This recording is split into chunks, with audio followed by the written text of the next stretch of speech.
reka ndamuhe challenge Hassan. Hebahe gira ingo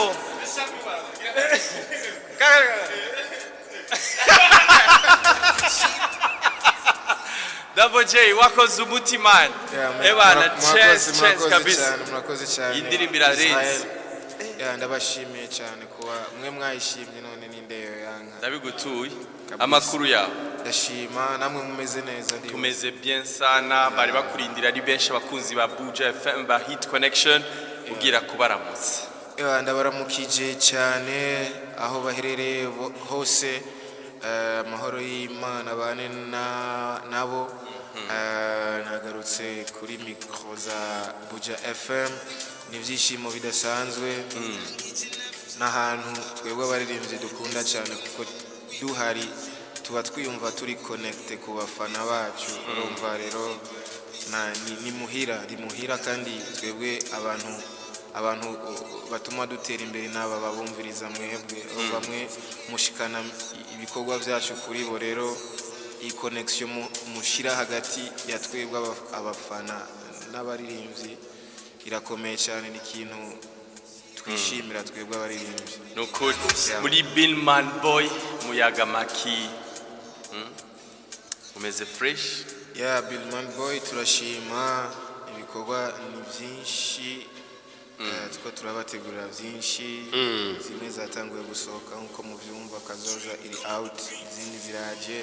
kikorera shooting video ziyo nawe ntacyo bazogaya aya mezi asigaye kugira umwaka uhereje ndibaza ko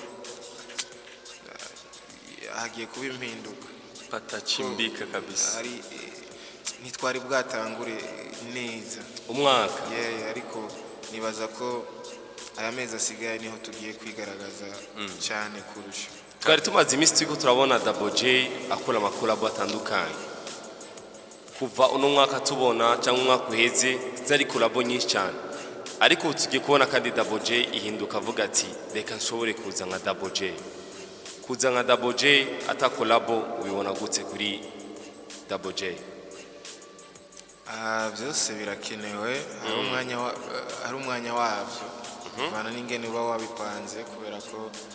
indirimbo ya collabo ishobora kuba ari iwanje cyangwa ntiba ari gwanje ariko nayo nyene bikenewe mu ndirimbo ntegura kubera ko sinibaza ko indirimbo imwe ari yo ciza guhindura ubuzima bwanje bwose indirimbo ni nyinshi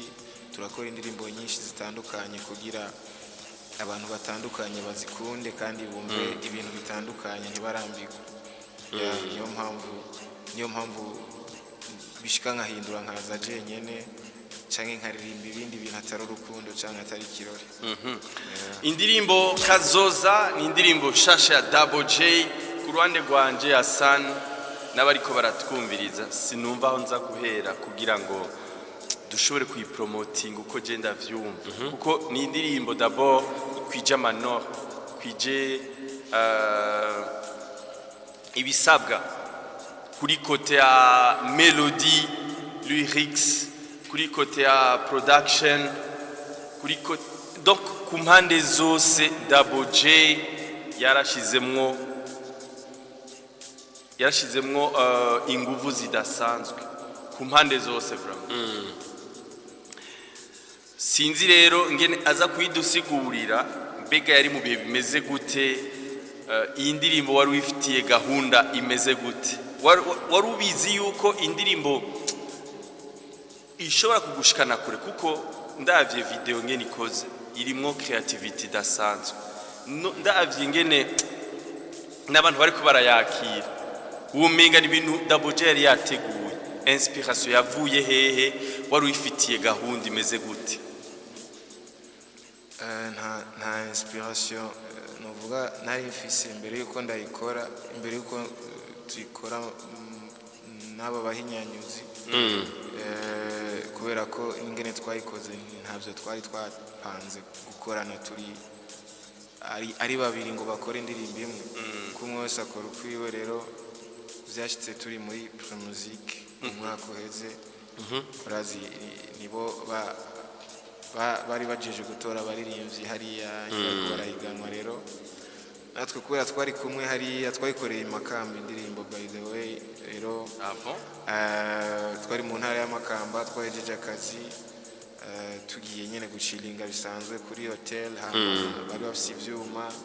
natwe dufise vibe tumeze neza baravuze utuntu nyene ngaho turagerageza gucreate ikintu nyene muri ambiance mugabo nta ide nimwe nari mfise sinari nzi natanguye kuririmba uko nyene ntangura kuririmba urumudemu wa hatari melody kabiraje ucyonye tu ariko sinari nzi nuko nshaka kuririmba indirimbo y'impanuro ariko mu nyuma nyine numva umenga nk'indirimbo y'urukundo ntibijanye n'ibintu bariko baravuza cyangwa ati tubikore uku nandike amajambo atandukanye n'ivyo abandi bariko bararirimba canke ivyo maze iminsi indirimba dukora ikintu gitandukanye umuntu wese ahari azokumviriza akavuga ati indirimbo irimo ubwenge kandi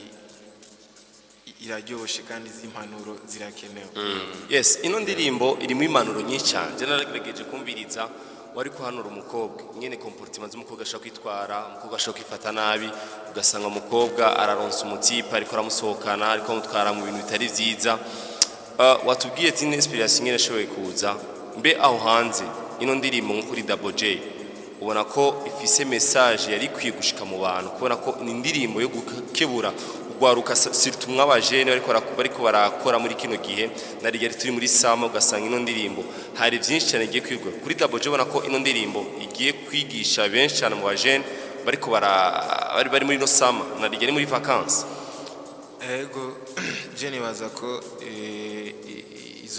izofasha benshi nyene ushobora kubusa agatima nyene wijajara ukavuga ati jereka nje muri ibi nye nzoraba ukundi kuntu ndabigenza ariko indirimbo yumvise uratahura ko utegezwa gutegura akazoza kawe muri uno mwanya nyene wibuka ko nyene uramenya ati ibintu umuntu yaririmbye kabisa ko biri muri uno mwanya gahunda ni kwikomeza urumva utikomeje muri kazoza uzobura umuntu abaye umuntu asanzwe rero kandi waharura umwana bose bemera mu isi tavuga tujya mukobwa ni mwiza ujya mukobwa afise kazoza rero uregeje nyene ntigashobora kuba kiza kandi vyama vyabaye ndibaza benshi murabizi mu kibano niko biri rero biri mu bintu abaririmbyi benshi tutaririmba rero iyo habonetse umuntu akabiririmba biba ari ibintu bikomeye cyane kandi bifasha benshi. Babutale ati ibolo ya Double J ni kali kabisa. Uitwa Sabrina ati Double J mumpere big up sana yakoze indirimbo nziza. Jede hariya mu Gasekebuye ngo indirimbo irakaze kweri. Iyi ndirimbo irakaze bako baratwumviriza bari muri Umuco Salon mu Gasekebuye.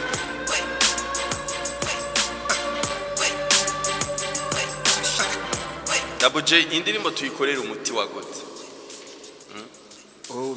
Ubikora gute ga Israel ko no kwigisha umuga jewe nshaka ebana indirimbo tuyiterure indirimbo irarenze man peut-être ushobora gukora ari gwawe ushobora kubutaze impact urazi hari indirimbo ushobora gusohora uri umuririmbyi feedback nyene ukarungika link mu magroup bikaba biri ngaho ariko aho hanze ugasange bana ni vibe kwa vibe muga niyindurungika ugasanga we nyene wamaze gukomanda bitari muri gahunda ugasanga ebana wemera utemera unapashwa iki gikorwa ciza kitezwa kwidandaza man respect kandi kuchapo indirimbo izoshika kure sana ni indirimbo nziza reka ahubwo duswe tuyifeelinge hama ndabereke naga challenge tuyiboroke ndabasavye iyi ndirimbo ni mwaramutse Maria muyiboroke neza mu mutwe yinjire mu mitsi mu maraso mu misokoro no mu magufa hanyuma Israel cyo tufata apere zigera kuri 3 kumve nk'abantu bashika kuri 5 bamaze kuyiboroka Sabrina tuyugurure ndabigutuye apere kuri 61 ubusa turabe ko mukunda umuziki wa Double J mumvise ko indirimbo ya Double J yamaze gusohoka amaje kuri platform za Double J wandika gusa Kazoza by Double J ifisa amasana meza amasana majya ni Jonela yara mubatizi igira mubatizi wacu aba video bikora neza cyane hari undi dufise we barahari gusa ariko biratandukanye Double none ititira itoye gute ati Kazoza wayumviriye gute Kazoza indirimbo naririmbye ntaratora titre ariko nyine ngirageje kumviriza indirimbo muri rusangi nasanze yo kwitwa Kazoza kubera ibintu byinshi cyane kubera nyine Kazoza nyine ni Kazoza kejo ikintu gikomeye cyane urumva rero no mu majambo nagiye ndaririmba ijambo Kazoza ryaragaruka twasanze iberewe kwitwa hari uwitwa Sabrina Martin bariko baratwumviriza n'ubwahe gutumwa uba n'abandi bariko baratwumviriza batatubwiye ko bari à l'écoute surtout babadive gahunda donc ubutumwa uba busigarana ubutumwa narabuvuze n'ubu nyene muri indirimbo ariko nyene nkuko nabibabwiye n'abademo ba hatari umva inkwano ni mu madolari kabisa bararenze ariko bitwaye nabi ariko nyene biveteje nyene ni kibazo hari ahantu narenze ati tohoza kwa gukunda koko urumva kubera si bibi kugira umukunzi canke kugira abagenzi tohoza neza abantu muri kumwe nyene ntusangiye uriko urabaherekeza ku iterambere hama nawe ukazoza gusanga muri Kazoza atacuri ibaza ni ibintu nk'ivyo ndibaza indirimbo iratahuritse kandi nayikoze ku bwabo ati nimwiveteze bahe ndimbira ryoshe gose ariko ndashaka kubaza ikibazo Double J ikibazo numvise amajwi y'umukobwa hari umukobwa wakoresheje mu ndirimbo nzoduka Kakeli numvise ijwi ririmo kandi mengo ni ijwi rya Kakeli kubera iki gusubira kandi kumwizera Kakeli kumushira mu ndirimbo yawe kubera bikora neza kubera dusapotingana mu nzira zose zishoboka n'umuririmbyi kazi mwiza nawe mu misi azogira carrière yiwe rero ari kumwe natwe ariga byinshi kandi agenda arabona byinshi ni mu ntumbero yo kumwiyegereza no gusapotinga ibintu akora nawe no gusapotinga igikorwa canje mba ndiko ndakora urumva wamuyumviriye gute usanga yarinjiye mu muryango w'abagenga Billman Boy Shuti Magara rero ikibazo kuri uko namwiyumvira ino idea je gute kumuyumvira Kakeli kubera kuri baking ararenze cyane kabisa no mu biteramo horo bibona no muri Primusic niyo madabo kingizoza Kakeli naho ndamukorera mwamikazi asike agateru Shuti Magara Kakeli big up sana ego 70-10-00 mushobora kuganira na Double J asanzwe agira afise na ni Kazoza microfinance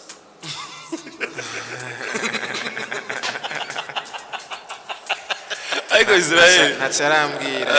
kubera Israel kimaje kubera ndashaka ikibazo kimaje kubera sanza afise Kazoza microfinance ivo bagikorera kurungura indirimbo yanje yitiranwa n'ivyashara vyiwe arabiraba bikorere ko byogira aho bidushikanye twese ino ndirimbo ndiko ndayibona Double J ko araperforminga nk'imbere y'umukuru w'igihugu ahubwo je ndiko ndabona ari brand ambassador wa Kazoza microfinance byose birashoboka byose birashoboka ko ebana ino titre irajanye n'irya campaign babikorere tanosa kwarumviriza Buja FM anosa kwarumviriza Hit Connection ariko ndashaka kumenya performance kino giteramo kigiye kuba ku munsi wa gatandatu n'umuririmbyi kazi Natasha Labamba yiyumviriye gutuma ko Double J ndashaka kumenya performance imeze gute ku munsi wa gatandatu narigeze kugambira performance no ndirimbo kuri stage isama ndabona Double J afise akazi kenshi chaque weekend nuguhaturira iki giteramo c'itariki zitatu ndere cyane kuko hazoca uwambuye wambaye zo mutabukana rero baze biteguye cyane bateguye n'izindi kuko zizotabuka kubera ni shosho ni igiteramo kizoba gifise vibe hirya y'ejo twarahuye n'abantu tuzokora nico giteramo kandi twese turiteguye twese tuvyumva kumwe urukundo rurahari rero nibaza ko abafana bo bafise impungenge ngurumva ngo abaririmbyi ngo abanaba ntibahuza canke ngo abantu bo kwicarana naba twaraberetse ko turi hamwe kandi turi tayari gukora igikorwa kimeze neza ku bwabo rero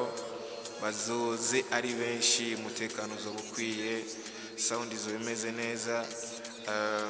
kuri kote yanje nanje nditeguye cyane mfise bishasha mfise indirimbo shasha ntararimba ahantu na hamwe rero bazoze babe mu bambere bayumvise kuri stage show ndafise n'ibindi bintu byinshi nateguye kubakorera novugira hano n'ama surprise atandukanye menshi cyane baze cyane gose kabisa d'abord afise concert nyinshi arafise n'indi ya Lonef nyene kuri Susedini nitegura imeze gute ga Double J ufise ibiteramo biri ufise weekends bizikurikirana ufise ibiteramo nyene nga muri centre ville ndavuga nga kuri Susedini icambere ni ca Natasha kizoba ku munsi wa gatandatu ikindi kizoba indi weekend kurikira by the way turafise na Miss Ngoma itariki zibiri Igitega ino weekend final itariki zibiri itariki zibiri nzobandi Igitega itariki zitatu Bujumbura kwa Natasha indwi kurikira nayo ico giteramo gikomeye cyane irimo abaririmbyi nabo nyene bakomeye cyane rero ni kuri Source Dîner nyene niho bizobera ariko ndashaka kumenya benshi baravuga ati ngo iyo haje abanyamahanga niho abaririmbyi bacu bagaragara bandi bakaronka public ikomeye cyane kubwa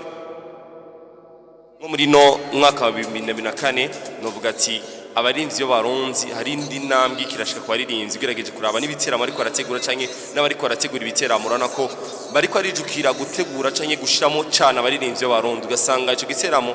kije mu barinzi bagera kuri bangahe nabo bari batatu gasanga abantu usanga ari benshi cyane ico cizere mu kibona gute kwa baririmbyi kubona ko n'amakampani n'amama ariko aravuga ati oya kare twara twibeje tuzanye abanyamahanga tukuzuza ariko twarabonye ati twama twubamagara Double J Kiriku n'abandi ko twokuzuza handi hantu nkuko ubwana uko ubibona juko ndabibona mbona ko abarundi hariho ingeso nziza yadufashe yo gukunda ivy'iwacu cyane biriko biraza niyo turiko turaja rero mbona bariko barabikomeza cyane ibintu byo gukunda ivy'iwacu uravye n'abafana bumviriza imiziki ubunye barasaba cyane imiziki y'abarundi cyane gusha y'abanyamahanga namwe mukora ku radio murabizi rero nibaza ko ivyo bintu biri mu bituma n'amakampani atwizera kubera ko bobo baba bariko bakora business baba bakeneye abantu rero bahamagara bajya babona abantu bakunda bajya babona abantu basaba rero ikindi novuga nuko namwe mufise mu ruhara kubera ko murabumvisha cyane akazi kacu umuziki w'u Burundi uravuzwa cyane kurusha w'abanyamahanga mu misi heze rero navyo biri mu bintu byagize aho bishikanye industry yacu. Voilà, 61 10 00 iyo va hano ataganire n'abakunzi b'isamirizi Buja FM n'abakunzi biwe ariko kurundi ruhande so vendredi ndafise agasware kameze neza nzoja ku DJ bansabira manager akimoza bansige aka beat ka kazoza na kapela munashobora kuzara arakora umuti tuvanga tubigusigiye. Asante sana. Umunywanyi allo oui bite umeze neza kazoza arakumva nari niyobewe yambu cyane gute Ego ni sawa nanjye ni umufana wawe mu gitaza batazira dabuceki. batazira Double J Ego ndagushimiye cyane zino Mazina. zoririhira ubikora neza dabuceki. Yohana asante sana Amashurwe aba yawe. murakoze cyane amashurwe n'ayawe. murakoze cyane mukomeze mudushigikira Na cyane. yamani witwa B3 ati Double J yasohoye songo ya bien sana ndi B3 hariya kwa bamanjuga. Asante ndamushimiye sana. cyane ndamushimiye cyane Yeah. Double J twashaka tugushimire ariko imbere ya byose dusaba bariko baradukurikirana birashoboka yuko muri no 10 minutes tuzoba tuko turamanuka twerekeza mu yindi mirimo. Iyi ndirimbo ko twoyiraba tuyirabane n'abantu bariko baratwumviriza barafise amamega ndabizi. Ja kuri YouTube ya Double J Bad Boy Killer mudufashe mudushigikire muri minota 10 turashaka impinduka turashaka bishasha kubwo gukunda umuziki wo mu Burundi dushigikire ino ndirimbo Kazoza ya Double J. Turaja kuri account ya YouTube ya Double J muri uno mwanya azoba ariko arasezera natwe zo turiko turayifiringa tuyiraba inshuro zibiri. Yego frère uzamukoze bakunzi ba Buja FM bantu muko muratwumviriza muri mu magazin mu maboutique mu alimentation abandi bari muhira abandi bari mu quartier abariko baratwumviriza bari ku ka telefone. Turaja kuri YouTube ya Double J Bad Boy Killer twandike Kazoza tuyirabe frère hama ndakubwira ikintu mukanya Double J araje adushimire aduyikebanure n'abantu batwumvirije tuyifilinge mukanya araje.